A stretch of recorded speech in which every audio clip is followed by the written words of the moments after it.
This'll do, Wolfett. Yes. Gilbert! Right, it's just right in period. Hello, hello, Yeah. it's good to be back. Oh, Gary, yes, we've been expecting you, old boy. I'm rather pleased you have. Listen, I need some help. I've got to have some new costumes for my tour, right? Can you fix me up? Well, let me see now. I've been looking at you. I've got just a thing in mind for you. How do you fancy something French? I mean, the French, they're the leading designers. What about it? I'll try it, but I'd rather have something a bit hipper, a bit English, you know what I mean? Well, here at Berman's and Nathan's, mate, this is the best theatrical costumers in the world. All right. And I'm afraid... Oh, my head's gone a bit funny. But never mind. If you'd like to go into the changing rooms and have a go on that one, I'll see you in a minute, because I've got to sort out Donald Wolfett's costume for Henry the 55th. Yes. OK. In there, that's it. Gilbert! Yeah. Look at this. This is great. What do you think of this? Oh, yes. Very nice. Very nice. Do you think it's you, Gary? You're comfortable, lad? I think it's very me. What do you think? Do you think this is me? Yes, I think so. Very svelte. Very svelte. We've decided that this will go for the first part of the show. Well, what about the end? I need something really... You want something strong to close on, don't you, tough. really? I need something tough. What you got? Trouble is, I'm so busy, I'm trying to fit out Peter Osgood. He's doing his Lear at the Albridge. Peter Osgood's doing Lear at the Albridge. What, Peter, the football player? Yeah. Is he in? Has he been here? Yeah, well, he's... I'm waiting for him to come in, you see. And Bobby Charlton, he's doing Laertes in Hamlet somewhere, I can't think where. Anyway, listen, there's something regal, a nice regal little number for you. All right, shall I go and have a look? Have a look in there. We've got one set up for you. Try it on. See how you feel, Gary. OK. Something nice and regal. I think that might do it. What? That's it! Gilbert, you've cracked it! This is David Bottlesock on the network. Today, over 500 people demonstrated outside my house. The reason for the demo was unclear.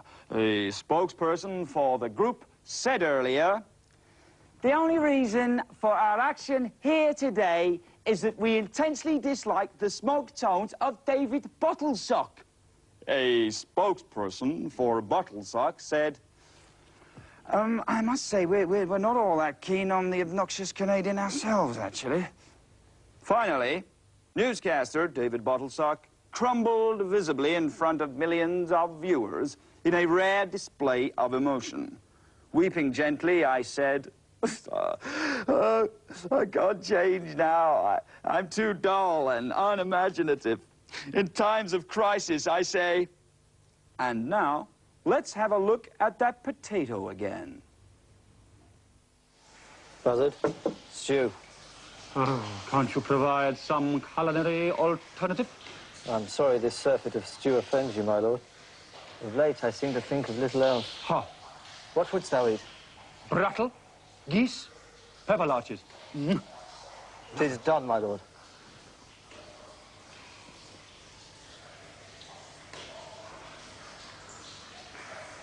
Buzzard? Ha!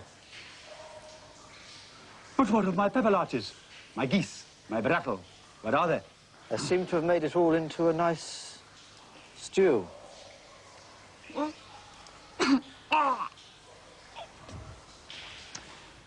Well, here we are again at Horoscope House, looking into your future. This week, I'm going to be looking at Capricorn, Leo, and Aries the Bull. First, Sagittarius. Well, it'll be a mixed week for you with a lot of different things happening. On Friday, you'll win £5 million on the pools if your name is Zappato. If it isn't, you'll catch a cold and everyone will laugh at you. Taurus the Squirrel, well, you can look forward to a week of, days. That's it, a week of days. On Monday, your elbows will leave your body and run up a bill of over £500 at Harrods, returning sheepishly on Tuesday without a proper explanation. Leo the Leopard, this will be one heck of a week for you Leos out there. Be warned, though, do not set fire to your best friend, as this may cause friction by the weekend. If your name is Hat Hopper, change it. It's stupid. By the way, don't talk to coat hangers, especially if you have company. That's it for this week. Back next week with advice for pigeons born on a leapfrog. Goodbye, and remember, don't forget...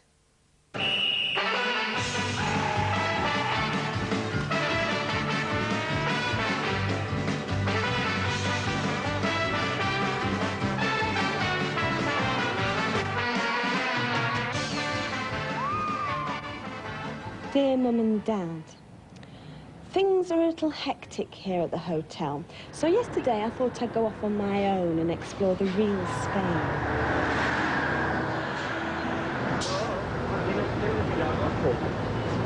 Excuse me, is this the right coach for the donkey?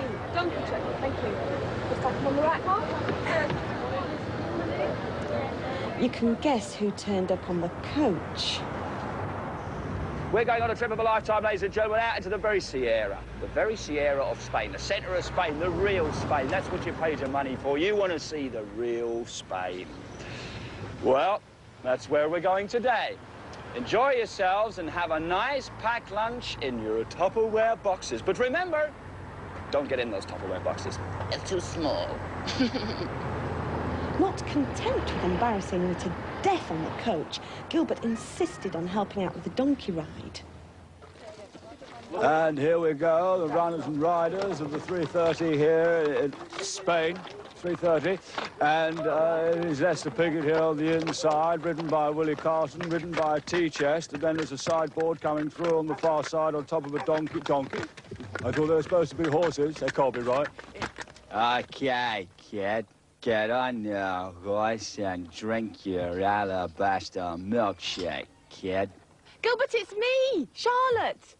Oh, Gilbert, don't pretend you don't know me, and take that stupid disguise off. You're not kidding anybody. Just wait till I get you back to the hotel. I thought I was going to die on that coach trip. It was so embarrassing. Anyway, I'm going to get on this donkey now. Who's Gilbert? And what are you? Oh, Gilbert, stop it. Shut up. You know who I am. No, Now, I've never met I'm gonna you, ride this Charlotte. donkey. I've never Don't met you you, know Charlotte, this? in my life, have I? Needless to say, we got separated from the rest of the coach party. Oh, Gilbert, where are we? Spain! Spain. Oh, fine, great. Spain. We're lost then, are we? Well, at least we're on the Fine. right planet, Charlie. Come on, and I had to give Freddie his ice cream, didn't I? Freddie? Yes. Who's Freddie? The donkey Fred, here.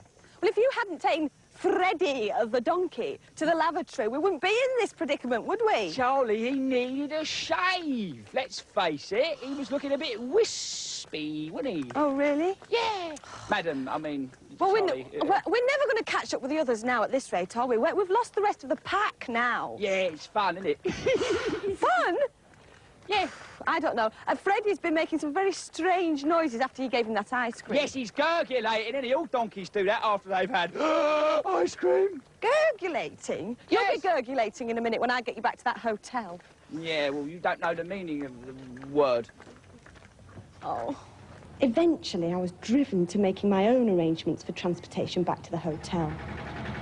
Oh, dear. Where's Charlie gone, Fred? Where's Charlie gone, eh?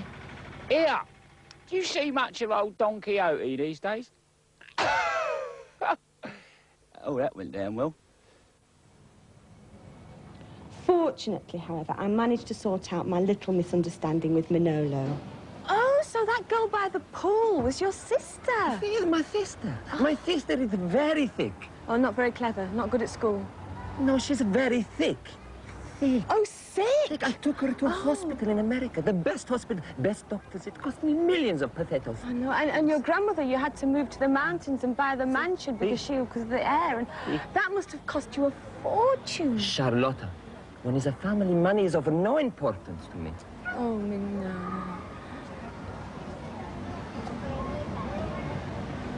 I'll get these, shall I?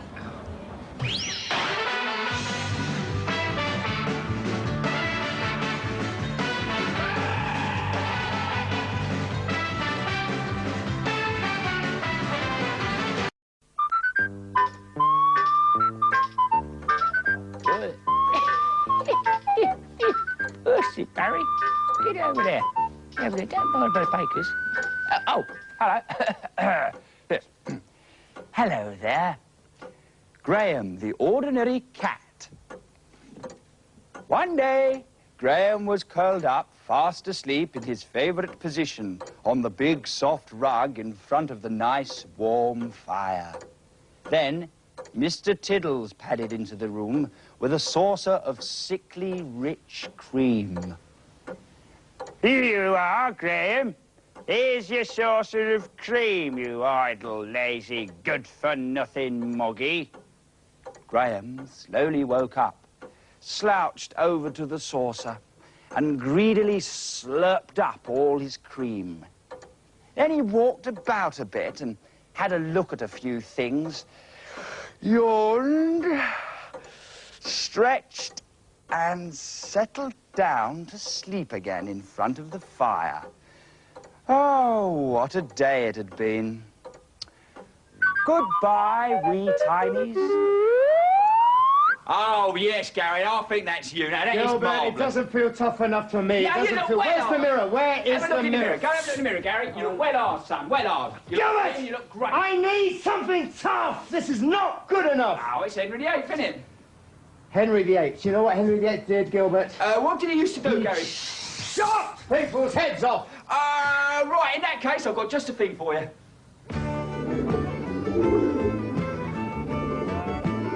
Hello? You'll never guess what I'm going to do, like. I'm going to have a little bit of supper with Fatima Whitbread.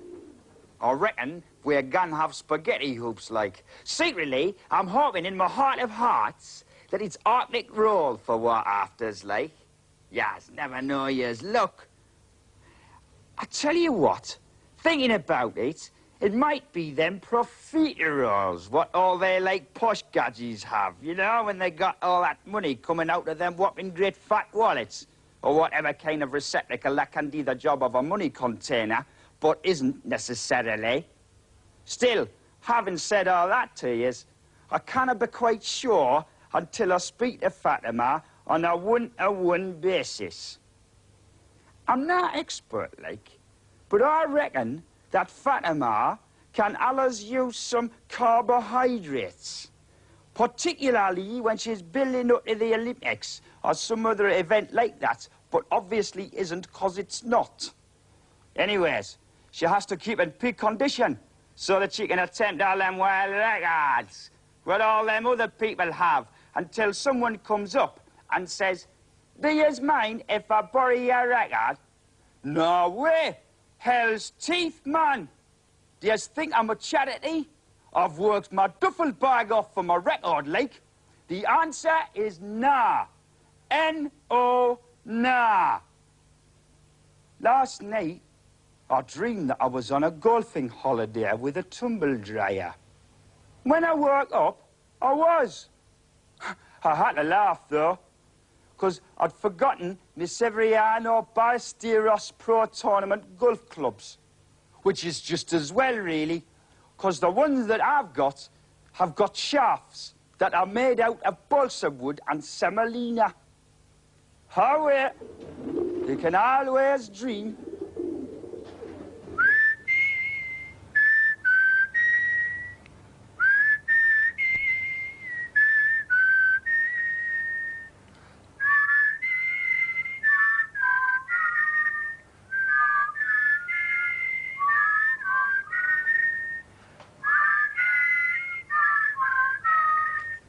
The whole absurd charade continued unabatingly.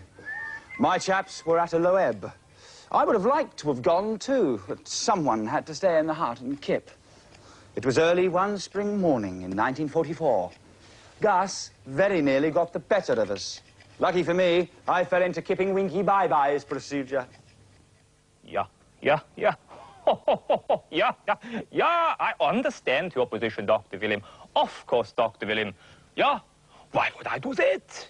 You know how I loathe and detest Herr Gommel's luminous heads. Yeah, make sure he doesn't. Yeah, flan und some fabulous tench. Yeah, cooked in those flaky things. Oh, I see, possibly caught. Yeah, oh, yeah, Heil Hiccup Toad. I'm definitely odd, you know. I spy, with my little eye, something beginning with B. Bunk. No, Bread. no, What is it then? Bertie Buttle. Bertie Buttle, come on, play properly, do another. All right. I spy with my little etc. Z. Zed, what is it?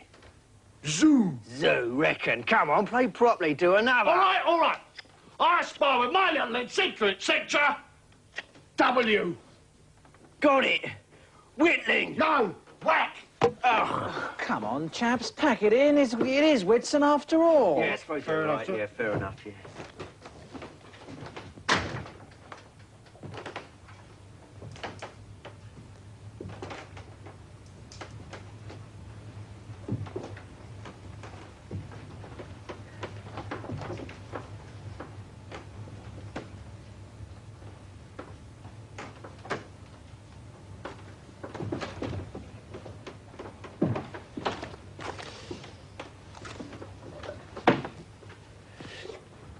What's that?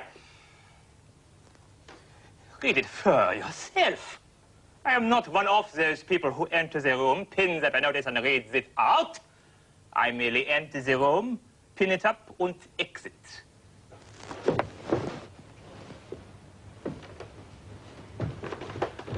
Grand Talent Contest, tonight, 7:68 p.m. All must attend, plus Neville the Spoon. Ah, that's brilliant! What's the notice say, sir? Get cracking, chaps. Yes, for private sword troughs, I dive into a saucer of syrup, the less said the better. Sergeant Hurrible, shouting out loud his name 6 times, does not, in my mind, constitute an act. Major Poppinger's magical cavalcade of Kip was boring, repetitive, and lacking in imagination. Whilst Fortress Buttresses, full-scale production of The Idiot by Fyodor Dostoevsky on ice was quite brilliant. It did not quite match the cunningly charismatic characterization of contemporary cutlery, cleverly choreographed by our very own Neville the Spoon. I did it! I did it! I won!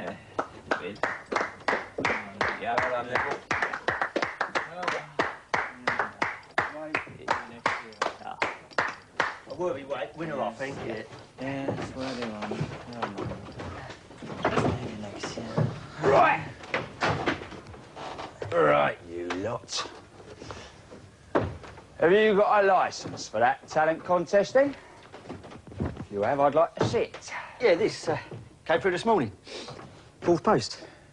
Well, you won't mind if I take it down to the boys in Fensick then, will ya? Give it the old once-over. You get my drift? Take my meaning?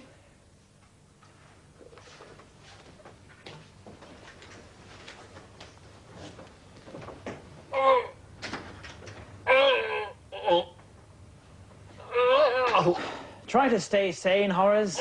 We'll soon be out of here, chaps. I know it's difficult. We'll get there in the end, though. It's not that, sir. It's... my bed's on fire. Find out something, if you dare, next week in How Far to Hitchin. How far to Hitchin? It's Hitchin I'm missing. How far to Hitchin? It's Hitchin I'm missing. How far to Hitchin? It's Hitchin I'm missing. How far to Hitchin? It's Hitchin I'm missing. How far to Hitchin? It's Hitchin I'm missing. Good evening. An arts special tonight pays tribute to Marion Malloy, the brilliant New Yorker who has taken Hollywood and the world by storm with her electrifying screen adaptation of a novel by the Russian author Alexander Soviet-Sausages. It's called The Sneeze. Here's a clip. Oi, you can't just... Oh! I wanted to hit there. Let me up. Get me up. Get me up. Oh, pick him up. Go on, officer. Look, I'll stay here and wave him out of it. He went over there. Ted Lowe? Well, Melvin, the atmosphere here, you could cut it with a piece of coal. As the 127-year-old from Tooting comes to the table and sneezes. I must say, Melvin, this is copybook sneezing. Our thanks to Ted Lowe's incisive criticisms there. The Sneeze, for my money, is the best film I've ever seen about sneezing. And Malloy's mentor, of course, is the great Woody Allen. And here he talks right through the next clip. The film itself, as a piece, it's almost without genre, and it's shot in appalling monochrome, and it actually makes me nauseous.